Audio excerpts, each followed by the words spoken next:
Olá, meus irmãos, que a paz do Mestre Jesus esteja conosco por esse maravilhoso universo de Deus, tenham plena certeza disso. Nós vamos continuar, vamos fazer uma pequena revisão que nós vimos na aula passada, o Livro dos Espíritos, né? A publicação dele, 18 de abril responda aí para mim, 18 de abril de 1857, 1858, 1859, vamos estudar um pouco, tá? Para a gente lembrar, porque é um marco do Espiritismo. Eu não vou responder, vocês vão buscar esse conhecimento, tá bom? Vamos rever a aula passada e lembrar aí qual é a data do marco do Espiritismo, que foi 18 de abril Isso. Muito bem. E depois nós vimos o Livro dos Médiuns, que é um compêndio de mediunidade extraordinário, é o maior compêndio que existe aí, mundial, né? Com muitas coisas da mediunidade, como desenvolver, como é que acontece, como é que você deve ter, quais os cuidados que você deve ter, tudo está lá no Livro dos Médiuns, né? Vamos ver hoje o Evangelho segundo o Espiritismo. O Evangelho segundo o Espiritismo é de abril de 1864. Veja, ele recebe o nome de Imitação do Evangelho. Mas aí, houve algumas sugestões aí para Kardec e ele muda para Evangelho segundo o Espiritismo, esse livro. Ele é contido, esse livro tem o prefácio, que é feito pelo Espírito da Verdade, né? O Espírito da Verdade faz esse prefácio. Nós temos uma introdução, o conteúdo doutrinário com 28 capítulos. 28 capítulos.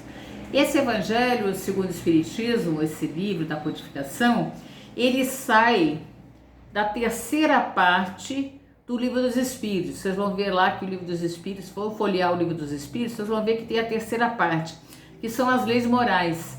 Ele vai sair dali. Então, aquelas leis morais ele vai discutir mais ali no Evangelho segundo o Espiritismo. Para elaborar esse livro, uma curiosidade, né? Kardec necessitou se refugiar numa cidade chamada Segur, né? Para conseguir a concentração necessária, desejada pelos espíritos. Havia necessidade de uma concentração maior. Durante o seu trabalho, recebeu comunicações importantes que incentivaram para que ele continuasse, o que não era algo fácil para Kardec, né? Era difícil, porque antevia as críticas que a obra iria sofrer após sua publicação. Então ele já sabia de antemão que a obra ia sofrer algumas críticas. Aliás, tudo que a gente faz, a gente recebe críticas, né? Devemos filtrar isso e tirar o que é bom para nós, né? As críticas. Pessoal, tem gente aí que gosta de criticar tudo, né? Então, entre essas comunicações, nós vamos transcrever uma do Espírito da Verdade, né? Que indica bem a importância de Kardec na publicação dessa obra. Nós vamos ver o que o Espírito da Verdade fala para Kardec. Ele diz assim: prepara-te para a luta. Olha o que ele fala para Kardec. Prepara-te para a luta. Tenho, porém, fé em ti, como tu tens fé em nós. E sei que a tua fé é das que transportam montanhas. Olha a fé de Kardec. E fazem caminhar por sobre as águas. Coragem. Aliás, essa é uma virtude que Kardec tinha, né? Nós somos convidados a ter. Coragem. Pois é que a tua obra se complete. Conta conosco e conta sobretudo com a grande alma do Mestre, de todos nós, que te protege de modo particular. Veja, qual é o grande Mestre, gente? O grande Mestre é Jesus. Jesus de Nazaré, o Cristo, o Messias, o Cristo maravilhoso que é Jesus. Então, Jesus protegia Kardec para que ele fizesse essa grande obra. Mas para que isso acontecesse, Kardec necessitava aí de coragem. Então, em abril de 1864, surge a primeira edição com o nome, então, como nós já vimos, de Imitação do Evangelho. E aí, posteriormente, ele vai chamar o Evangelho segundo o Espiritismo, com sugestões de alguns estudiosos, porque viram que imitação, o negócio fica complicado, né? Então, a estrutura, nós temos notícias sobre o livro, normalmente é Herculano Pires que faz essas aberturas. Nós temos o prefácio, o Espírito da Verdade, a introdução, né? A autoridade da doutrina, o objetivo do livro, notícias históricas, Sócrates e Platão como precursores da doutrina cristã, é dita nesse livro. E o conteúdo aí com uns 26 capítulos, né? Onde são estudados aí o Novo Testamento. 26 capítulos, tá, gente? O objetivo é o ensino moral do Cristo. O objetivo do livro é o ensino moral do Cristo, né? É o código divino, é isso que ele quer nos ensinar esse livro, né? O objetivo moral. Aliás, para a nossa transformação moral, que é tão importante para o nosso planeta, né? Então, a importância do livro Evangelho segundo os Espíritos é muito significativa na estrutura da codificação espírita, porque aborda o aspecto religioso da vida. Enquanto os outros dois aspectos que nós vimos da doutrina, filosófico e científico, serão sempre um campo de investigação humano, visando o aperfeiçoamento da humanidade, né? E aí o aspecto religioso se constitui a grandeza divina, esse aspecto religioso aí do livro O Evangelho segundo o Espiritismo, tá bom, gente? Nós vamos ver também agora outro livro da codificação. Nós já vimos o Livro dos Espíritos, o Livro dos Médiuns, vimos o Evangelho segundo o Espiritismo e agora nós vamos ver a Gênese, que ocorre em janeiro de 68. O livro de Kardec também tem uma introdução, tem um conteúdo doutrinário, a Gênese, os milagres, as predições, né? A Gênese, o milagre, as predições, milagres de Jesus, né? Tá lá explicadinho na Gênese. O objetivo desse livro é estudar a Gênese, os milagres e as predições, relacionando com as novas leis que decorrem dos fenômenos espíritas. Então ele vai fazer essa ligação, né, desses milagres, essas predições com os fenômenos espíritas. Explicação, que ela sabia as explicações desses milagres, está lá na Gênese, né? Seu conteúdo possui então valor científico, filosófico e religioso. No Livro dos Espíritos, né? Relaciona com alguns capítulos também do Livro dos Espíritos, certo?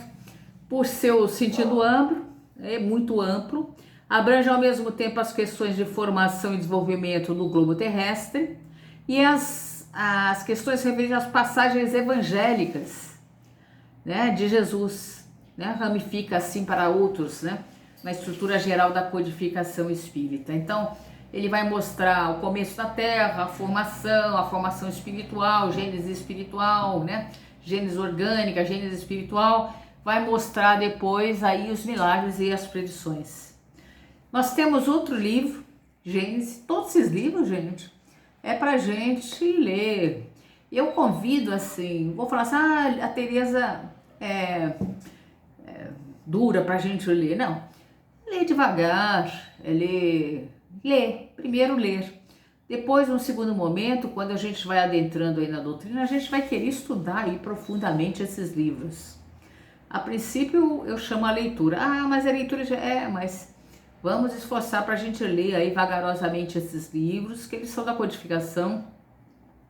A Gênese, eu sei que tem um pouquinho de dificuldade as pessoas de leitura da Gênese, mas leia aí com vagar, né?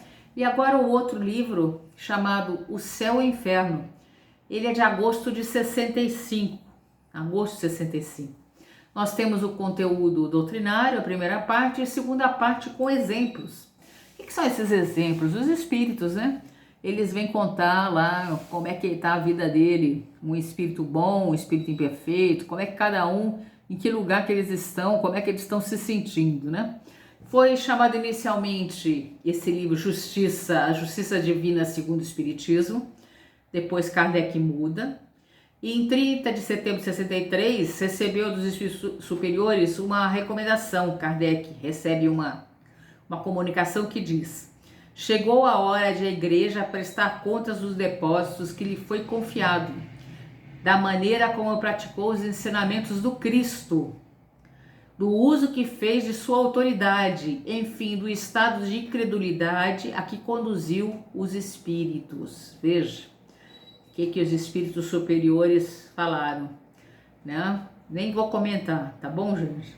Esse julgamento começa com a preliminar constituída pelo Evangelho, segundo o Espiritismo, e que devia continuar 2 anos depois com o céu e o inferno. Então começa com o Evangelho, que ele traz, depois ali o céu e o inferno, que vai dar explicações melhores, né? Então é estudar, o que ele estuda? As penas e os gozos terrenos, né? Para onde vão os espíritos, comparando com outras doutrinas. É espetacular esse livro, tá, gente? Olha que estão os espíritos, a ressurreição da carne, o paraíso, o inferno, se isso existe. Se existe esse paraíso, esse inferno, purgatório, será que isso existe? Pois é, nós espíritas achamos não, temos certeza que não. Mas aí eu convido vocês à leitura desse livro. Muitas pessoas não leem esse livro, né? Devem ler porque tá ali tudo, né? Os espíritos voltando para contar as coisas, muito legal. Muitas reflexões ali sobre céu e inferno, purgatório, é isso. Conteúdo ele é religioso, ele aborda os aspectos dogmáticos das religiões e é uma decorrência natural do 4º livro, Esperanças e Consolações do Livro dos Espíritos, tá? Lembra que sai do livro? Então, do 4º livro, Esperanças e Consolações, sai o Céu e Inferno. Na conclusão desse livro, nós temos Herculano Pires, que é um estudioso magnífico, que recomendo a obra dele, né? Nesse livro, e ele traduz, né, os livros da codificação, tá? Livro dos Espíritos, tradução de Herculano Pires, é excelente, tá? Tem outros, mas Herculano Pires é excelente a tradução. E ele diz assim: neste livro, as penas e recompensas de após a morte saem do plano obscuro das superstições e do misticismo para a luz viva da análise racional e da pesquisa científica. O grave problema da continuidade da vida após a morte despe-se dos aparatos mitológicos para mostrar-se com a nudez da verdade, à luz da razão esclarecida. Então, para onde nós vamos, fica bem claro ali nesse livro. E nós vamos ter também algumas outras obras complementares, como a Revista Espírita, que meu sonho é dar um curso sobre a Revista Espírita, estudos em grupo, é muito legal a Revista Espírita, né? A Obras Póstumas, que é outra obra de Kardec, e o que é o Espiritismo, aquela obra que eu falei para vocês lerem. Revista Espírita tem de 58 a 69, né? Nós vamos ver a Revista Espírita, tem muita coisa sobre ela, tem 12 volumes, editada então de 58 a maio de 69. Então, a desencarnar em 31 de março de 69, lembra lá quando Kardec desencarnou, 31 de março de 69? Kardec deixou pronto o número de abril da revista. Então, ele publicou 136 revistas.